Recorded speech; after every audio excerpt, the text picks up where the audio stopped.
Well, I think they know we've seen each other before, dear.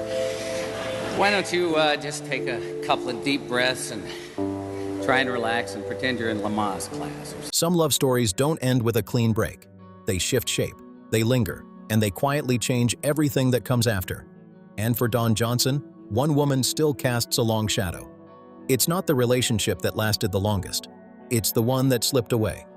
Even after building a family and moving far beyond old tabloid drama, there's one connection from his past that still hits deep. People close to him say that Bond never fully faded, and now, in a rare honest moment, Johnson has admitted there's one woman he truly regrets losing. But the truth behind that confession is layered and more complicated than most imagined. To understand it, you have to go back to the beginning, before the fame, before the headlines, back to Flat Creek, Missouri. Don Johnson was born to a teenage mother and a father barely out of his own teens. Later in life, he described his childhood as a strange mix. On the outside, it looked peaceful. But underneath, there was tension. He has spoken openly about feeling abandoned and dealing with emotional pain that stayed with him for years. His father struggled as a farmer in Missouri, trying to make ends meet. When that failed, the family moved to Wichita, Kansas, looking for a fresh start. His father got steady work at Boeing and slowly climbed the ranks, while his mother worked as a beautician to help support the household. Johnson would later say his work ethic came straight from watching them hustle every day. They showed him how to keep grinding, even when life wasn't kind. But that Boeing job didn't mean comfort. Johnson and his 3 younger siblings lived in a cramped, one-bathroom house in a housing project built for workers. It wasn't glamorous. They were still struggling. Yet the heaviest part of his childhood wasn't about money, it was emotional weight. He later explained that the hardest battles were in his mind. At the time, he didn't fully understand it. Years later, he realized that tension became his fire. It pushed him and fueled his creativity. When he was 11, everything shifted. His parents divorced. At first, he stayed with his mother, but things got rocky fast. He started acting out, testing limits, getting into trouble. Eventually, his behavior landed him in front of a juvenile court judge. The decision was clear. He needed a new environment. The judge sent him to live with his father. That move changed his life. Living with his dad meant structure. It meant hunting trips, fishing, long days outdoors. Years later, Johnson would call that time magical. For the first time, there was stability and bonding. But there was also pressure. As the oldest child, he felt responsible. He felt like he had to help carry the family. That kind of weight hits heavy when you're still a teenager. By 16, it became too much. He reached a breaking point and left home, determined to survive on his own. Those hard early years toughened him up, and that toughness would soon be tested. After graduating high school in 1967, Johnson went after his acting dream and enrolled in the theater program at the University of Kansas. It sounds like a smooth beginning, but it wasn't. He dropped out after just 1 year. Still, quitting college didn't mean quitting the goal.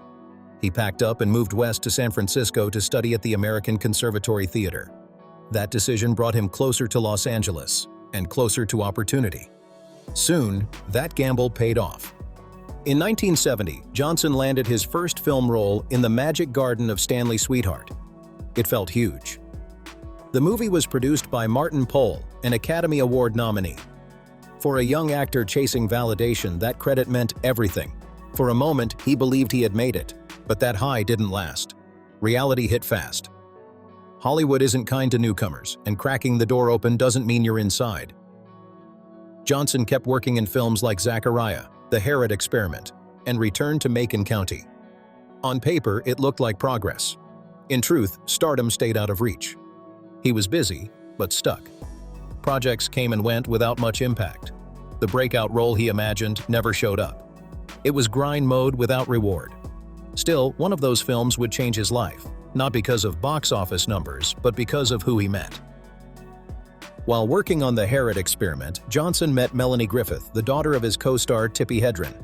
The situation raised serious concern from the start. Johnson was 22. Griffith was 14. Because of her age, any relationship at that time would have been inappropriate. What began as a connection on set later developed years afterward, when Griffith was an adult and able to make her own choices. Their first interaction happened while the crew prepared a scene at the old Anheuser-Busch estate. They talked casually in a stairwell, just passing time. Griffith later said she was instantly struck by him, calling him the most beautiful person she had ever seen. She was young and clearly captivated. The set felt like a family space. Griffith was acting alongside her famous mother. Hedren quickly noticed something different in her daughter's behavior. She later described both Johnson and Griffith as wonderful people, but she could see emotions forming in a way she hadn't seen before. Johnson remembered that first meeting too. Even as a young performer on set, Griffith stood out. He saw her as sharp and unusually mature for her age. Still, he hesitated. The timing wasn't right. The situation was sensitive. And even in a wild Hollywood era, lines were clear when it came to age. He questioned if chasing that relationship was smart at all. For a moment, he hesitated. But that pause didn't last. Soon, Johnson was doing something even he admitted felt surreal, picking up his girlfriend from high school. He later confessed it felt strange waiting outside those gates, knowing how it looked. At 15, Griffith was expelled from her Catholic school, reportedly for challenging religious teachings. Not long after, she moved into a Hollywood rental home with Johnson. From the outside, it seemed romantic. Behind closed doors, it was unstable. The emotions were intense, but so were the cracks forming underneath. They lived together for several years before splitting in 1975. But the story didn't end there. About a year later, things exploded. One night, Johnson was out with former Miss World Marjorie Wallace when he received an early morning call from Griffith. He said the conversation turned emotional fast, with both declaring their love. By morning, they were on a plane to Las Vegas. Before the day ended, they were married. It was impulsive and fueled by emotion, not stability. The reunion burned out almost as quickly as it began. Griffith later said the marriage came from desperation, not happiness. They couldn't fix the relationship, yet they couldn't walk away. Johnson later admitted he rushed into it. The night before the wedding, he had been with Wallace and left only after Griffith's call. It was chaotic and unsustainable. While his personal life spiraled, his career finally showed signs of life. In 1975, he starred in A Boy and His Dog, earning the Saturn Award for Best Actor the following year. Sharing the honor with James Caan was major validation. The role demanded heavy imagination, acting opposite a telepathic dog and making the invisible feel real. Critics praised him, but success brought pressure. Johnson later admitted the attention unsettled him. He wasn't ready for the expectations. Instead of stabilizing him, the spotlight pushed him off balance. By the late 1970s, alcohol and drugs became his escape. What started as partying turned into dependence. He described that time as reckless, going all in whenever the cameras stopped rolling. The fun faded, and addiction began to feel like a trap. After separating from Griffith, Johnson moved quickly through relationships with Lynn Whitfield, Tanya Tucker, and Sally Sheridan. Nothing lasted. He wasn't grounded. He was drifting. That drift shifted in 1981 when he met Patty D'Arbanville at Andy Warhol's factory in New York. He walked in during a bold photo shoot and was stunned by her presence. Later, they reconnected at a Los Angeles restaurant. Johnson arrived with Tanya Tucker. He left with Patty. By the end of the night, she had moved in. Their connection was intense, but this time it led to something lasting.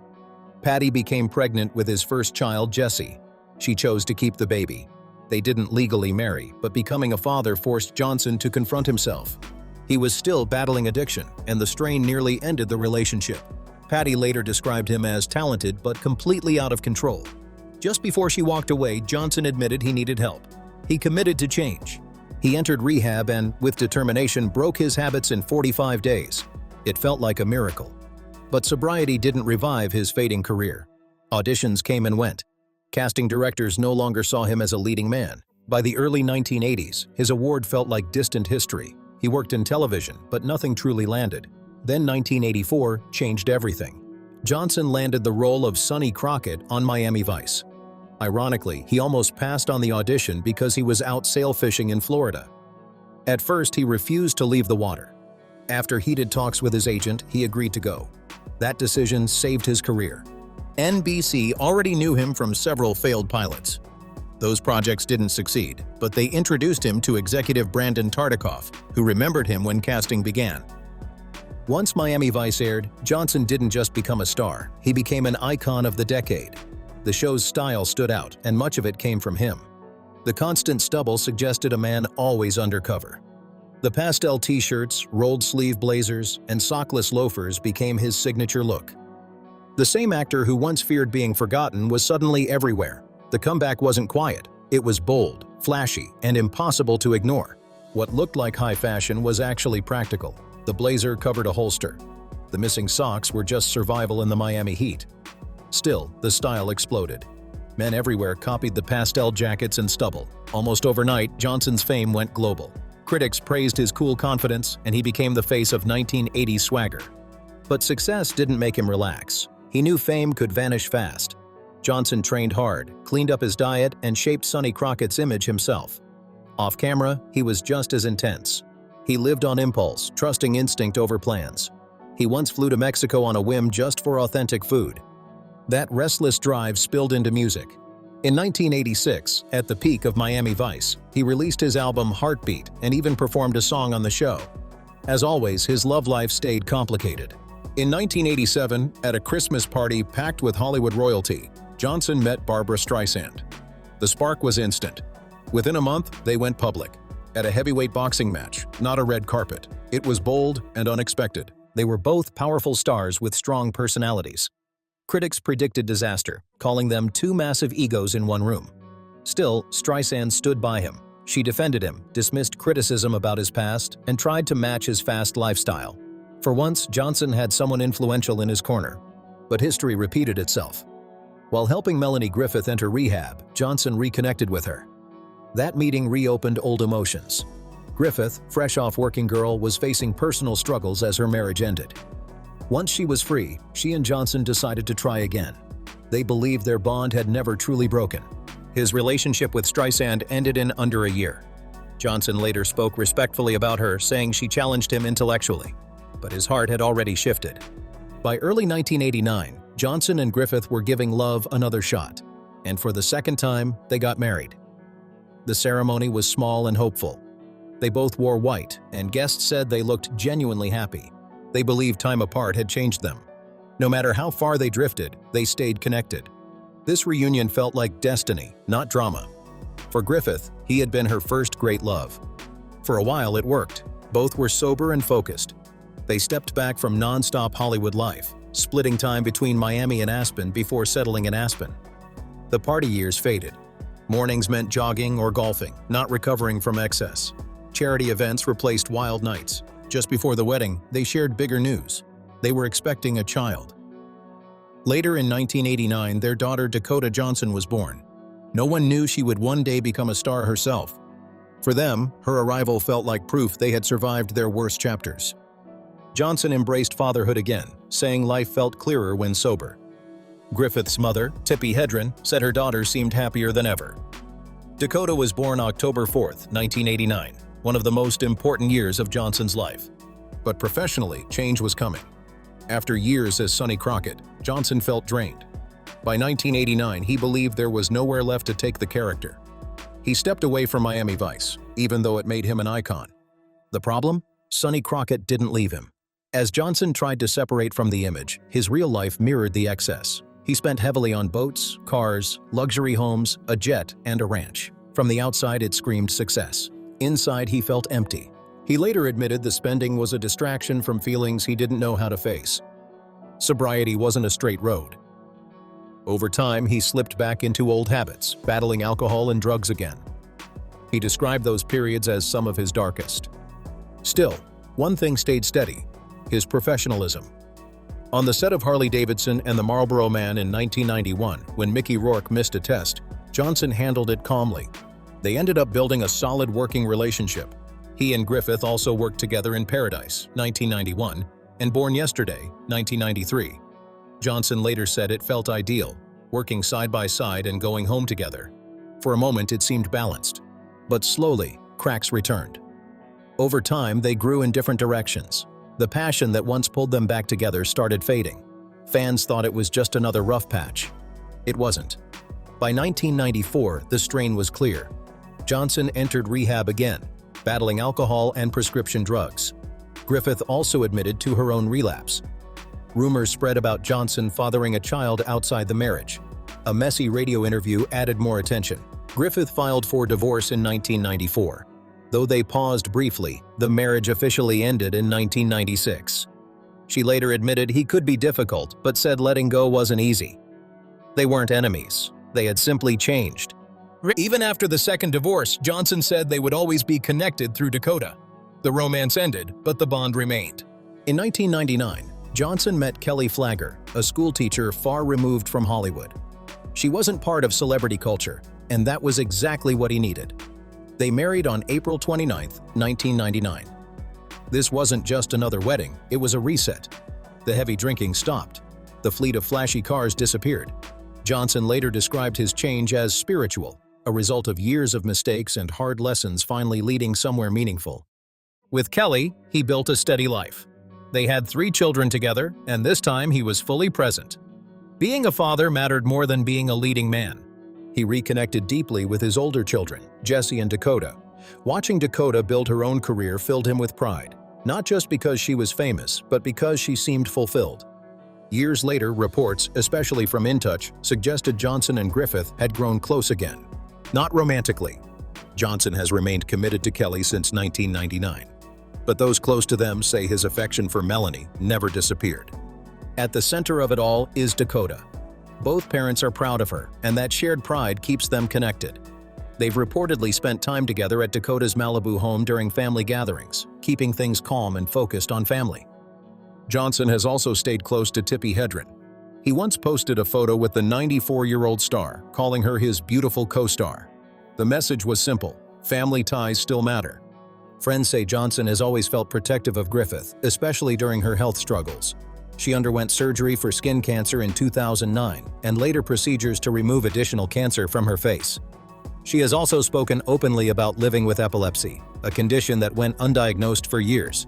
She once suffered severe seizures while on a yacht near Cannes and was hospitalized. Only after further testing back in the United States did doctors confirm she had been living with the condition for nearly 2 decades. Today, Griffith appears to have her health under control. Sources say Johnson continues to support her as a friend. If she ever decides to date again, he's even joked about helping set her up. What stands out most is how their relationship evolved. After passion, chaos, addiction, and heartbreak, they reached something rare: peace. No drama, no expectations, just respect and history. It's not the fairy tale ending people once imagined, but it might be the healthiest chapter they ever shared.